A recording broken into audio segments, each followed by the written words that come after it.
kurang lebih 1400 tahun yang lalu, terjadilah suatu peristiwa yang sangat spektakuler, yang insya Allah kejadian ini hanya sekali sepanjang perjalanan dunia ini. Apa gerangan peristiwa spektakuler tersebut? Tak lain adalah diperjalankan seorang manusia dari Masjidil Haram di Mekah ke Masjidil Aqsa di Palestina, lalu naik langit pertama sampai langit ketujuh, menuju ke Sidratil Muntaha, berdialog dengan Allah. Setelah segalanya selesai, kembali lagi ke permukaan bumi. Kedengarannya biasa saja. Lalu kenapa dia spektakuler? Karena perjalanannya sangat jauh, sementara waktu yang diperlukan sangat ringkas. Masjidil Haram di Mekah ke Masjidil Aqsa di Palestina, saat itu perjalanan paling cepat pakai kendaraan kuda. Dan berapa lama waktu yang dibutuhkan Makkah Palestina saat itu pakai kuda? 1 bulan, PP 2 bulan. Sementara Nabi menceritakan kejadian Isra Mi'raj ini berangkat bukan 1 malam. Ayat mengatakan lailam, sebagian malam saja. Yang namanya 1 malam dari maghrib sampai subuh. Tapi ini Allah menjelaskan lailam, sebagian malam saja. Dek nagena siwani, tidak cukup 1 malam. Maka mereka tidak percaya. Bahkan Abu Jahal bilang, gila ini Muhammad. Masa dari Masjidil Haram bedek tadi malam, pagi ini ada lagi di sini. Mereka tidak masuk akal. Kenapa? Kejadian itu tidak mungkin bisa terjadi.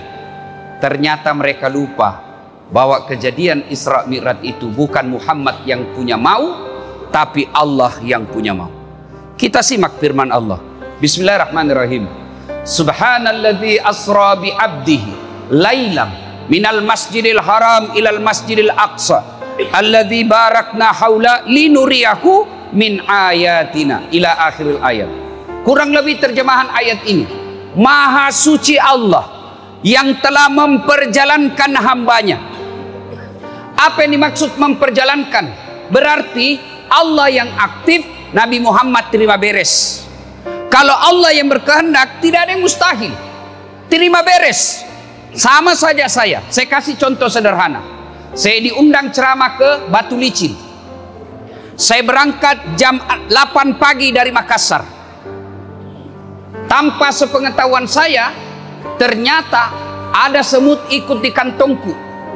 Jam 8 saya pergi, tiba jam 9, khutbah jam 12, santap siang jam 1, jam 2 balik ke Makassar, jam 3 sebelum jam 4 saya sudah tiba di Makassar. Ternyata semut ini keluar dari kantong dan cerita kepada temannya semut. Saudara-saudara sekalian bangsa semut, baru saja saya pulang dari Batu Licin. Dia bilang semut yang lain, jam berapa kau pergi? Dia bilang tadi pagi, jam 8. Ada mah kau lagi siang di sini? Dia bilang, buktinya kau lihat mata ada di depanmu. Kata semut yang lain, tidak masuk di akal. Kau baru keluar saja dari rumah, dia enjak kau mobil, mati kau, nalepo kau oto. Kata semut, betul yang kau bilang. Kalau saya jalan, ini bukan saya jalan, saya numpang di kantongnya Ustadz Das'ad.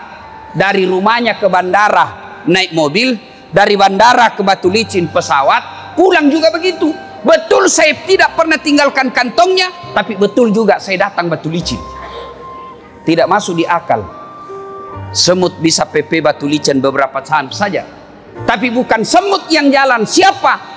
Das'ad Latif yang jalan, dia numpang di kantongnya Das'ad. Begitu mestinya kita memaknai kejadian Isra Mi'raj. Bukan Nabi yang jalan, tapi diperjalankan oleh Allah Subhanahu wa Ta'ala. Inilah kejadian Isra dan Mi'raj yang kita peringati seperti bulan saat ini, bulan Rajab. Selalu diingatkan buat kita Isra dan Mi'raj. Nah, pertanyaan pertama, kenapa Nabi diisrakan? Untuk apa Nabi diperjalankan? Dalam Islam ada 2 tahun yang aneh-aneh namanya. 1, tahun gajah, tahun lahirnya Nabi. Kenapa disebut tahun gajah? Karena ada pasukan gajah yang menghancurkan Ka'bah, dengan izin Allah dihancurkan. Yang kedua, tahun duka cita. Kenapa disebut tahun duka cita? Karena 2 orang yang paling mencintai dan dicintai oleh Nabi meninggal pada tahun yang sama. 1, kakek beliau Abdul Muttalib, Dua, istri beliau Khadijah meninggal pada tahun yang sama. Maka Nabi pada saat itu menyebutnya disebut tahun duka cita. Mestinya wana Nabi tak sedih, Nabi duka cita. Pada saat Nabi berduka, datanglah perintah Allah melalui malaikat Jibril. Jibril, kau jemput kekasihku Muhammad. Saya mau bawa dia jalan-jalan. Saya mau hibur dia. Kemana? Bukan ke Bali. Kemana? Bukan ke Eropa. Kemana? Langsung ketemu dengan Allah Subhanahu wa Ta'ala. Bayangkan, saya saja pernah diundang ceramah ke Istana Wakil Presiden. Bangga saya. Undangan saya itu saya pertontonkan semua kepada keluargaku di kampung. Ita Kocule, kau lihat ini. Saya diundang ke Istana Wakil Presiden. Baru Istana Wakil Presiden kita sudah bangga. Bagaimana kalau Allah yang mengundang? Allah mengundang malaikat melalui Jibril. Allah mengundang Muhammad. Muhammad, datang kau menghadap kepada Allah. Untuk apa? Nah, ada pertanyaan. Kenapa dari Masjidil Haram ke Masjidil Aqsa? Kenapa mesti ke Masjidil Aqsa? Kenapa tidak dari Masjidil Haram langsung naik ke langit? Kan boros. Dari Mekah bisa langsung ke langit, dari Madinah bisa langsung ke langit. Kenapa mesti ke Masjidil Aqsa dulu? Kenapa mesti mutar-mutar? Kan bisa dari Mekah langsung ke atas langit. Allah menjawabnya dalam ayat berikutnya, linuriyahu min ayatina, untuk memperlihatkan sebagian dari tanda-tanda kebesaran kami. Apa saja yang Allah perlihatkan kepada Nabi? Luar biasa perumpamaan. Nabi pernah melihat ada seorang petani yang menanam satu biji. Menanam satu biji. Hebatnya begitu dia tanam langsung tumbuh. Hebatnya lagi langsung berbuah. Luar biasanya lagi, begitu dipetik buahnya muncul buah baru. Petik buahnya muncul buah baru. Subhanallah. Tanam langsung panen. Di kampungku tanam gagal panen. Ini tanam langsung panen. Makutani Nabi tak bertanya Nabi kepada Jibril, ya Jibril, siapa gerangan itu? Hebat sekali, tanam langsung panen. Jibril menjawab, itulah umatmu waktu hidup di dunia rajin bersedekah, membangun masjid, membantu panti asuhan, membantu janda-janda tua, membantu fakir miskin. Itu mereka yang punya lahan tanam langsung tumbuh dan langsung panen. Allah telah menyediakan lahan di dunia. Silahkan ambil lahan-lahan itu. Lahan itu berupa pembangunan masjid. Lahan itu berupa anak yatim. Lahan itu berupa orang miskin. Di masa-masa pandemik seperti ini, berapa banyak orang di PHK, berapa banyak orang punya utang-utang online. Kalau Anda mampu, kalau Bapak Ibu mampu, ringankan beban itu. Itulah tanaman yang tidak pernah habis-habisnya. Lalu Nabi lagi ada melihat seorang manusia yang kukunya terbuat dari tembaga api neraka. Dia cakar-cakar mukanya, dia hancurkan mukanya, dia makan bangkai di depannya. Lalu Nabi bertanya, ya Jibril, siapa itu? Jibril menjawab, itu orang yang suka cerita kejelekannya, yang suka menyebar-nyebar fitnah. Lalu ada lagi Nabi melihat manusia yang pikulnya, dia ambil beban, dia pikul, tapi dia tidak mampu. Dia berkata kalau bahasa Indonesia, beratnya, tapi dia tambah lagi, beratnya, dia tambah lagi. Dia bilang berat sekali, tapi dia tambah. Nabi bertanya, Jibril, siapa itu? Dia tahu berat tapi dia tambah bebannya. Dia tahu sendiri berat tapi dia tambahnya lagi. Kata Jibril, itulah umatmu yang diberikan beban pikul, diberikan amanah tapi dia tidak mampu memikulnya. Dia tahu tidak mampu jadi wali kota tapi dia jadi wali kota. Dia tahu tidak mampu jadi gubernur, dia jadikan gubernur. Itulah orang-orang yang tidak mampu memikul beban yang diberikannya. Amanah yang diberikan, dia tidak mampu memikulnya. Banyak yang dilihat oleh Nabi tapi waktu terbatas. Naiklah Nabi, langit pertama, langit kedua, langit ketiga, sampai langit ketujuh, menuju ke Sidratil Muntaha. Sidratil Muntaha menuju ke Mustawa. Ketika sampai di Mustawa, malaikat Jibril berkata, ya Muhammad, saya tidak bisa masuk area ini. Kamu saja yang diizinkan Allah. Kalau saya masuk wilayah ini, hangus tubuhku, tidak bisa kami masuk ini. Ini wilayah khusus, kamu saja yang masuk. Temani saya Jibril. Jibril menjawab, tidak bisa, kalau saya masuk daerah ini, hangus saya pudah tubuh. Masuklah Nabi. Begitu Nabi masuk, dengar jawaban, kedengaran salam dari Allah. Assalamu alayka ayyuhan nabiyyu wa rahmatullahi wa barakatuh. Assalamu alaina wa ala ibadillahi salihin. Itulah yang kita baca ketika kita tahiyat, dialog antara Allah dengan Rasulullah Muhammad sallallahu alaihi wasallam. Maka Bapak ketika baca tahiyat jangan buru-buru, jangan cepat-cepat. Kenapa? Di situ terjadi dialog antara Allah dengan hambanya. Jangan tahiyat assalamualaikum, assalamualaikum. Ini namanya dialog. Dialog, saya bicara, Bapak dengar. Bapak bicara, saya dengar. Itu namanya dialog. Kalau Bapak bicara, saya juga bicara, itu namanya bertengkar. Solat itu dialog antara Allah dengan hambanya. Maka ketika solat, tartil, bacaan-bacaan solatmu, jangan kau buru-buru. Orang saya tanya, kenapa cepat sekali? Kau solat duhur tidak cukup 2 menit. Apa dia bilang? Kan saya sudah hafal Ustaz. Dari kecil saya solat, saya sudah hafal matin bacaannya. Kalau hafal saja kau cuma bilang begini, Allahu Akbar, Tuhan bacaannya sama kemarin, Assalamualaikum warahmatullahi, selesai. Tapi solat itu ada rukun-rukunnya. Solat itu ada tertib-tertibnya yang harus kita lakukan. Nah selesai.